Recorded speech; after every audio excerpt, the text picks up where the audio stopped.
বোন আমার, যার কাছে তুমি নেই তার কাছে পৃথিবীর কোনো সম্পদ নেই।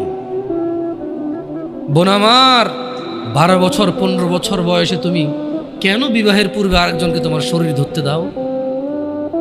আর যুবক ভাই আমার, কি বলিস কি তুই? এই পৃথিবী আর পৃথিবীতে যা আছে এর চেয়ে মূল্যবান হচ্ছে এই মেয়েটা।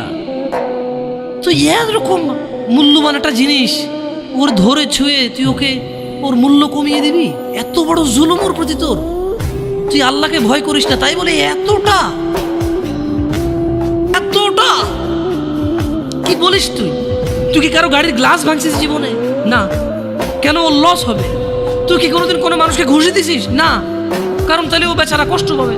তুই কি জীবনে কারো পেটে ছুরি ঢুকাই দিছিস? না। ও মরে যাবে, তাহলে ওর ফ্যামিলি ক্ষতিগ্রস্ত, লসে পড়ে যাবে। তুই কি কারো টাকা মারছিস কোনোদিন? না। তাহলে ওর ফ্যামিলির টাকার কারণে কষ্ট পাবে।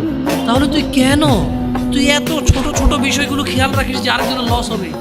তাহলে তুই এই মেয়েটার জীবনটাকে তুই কি করলি?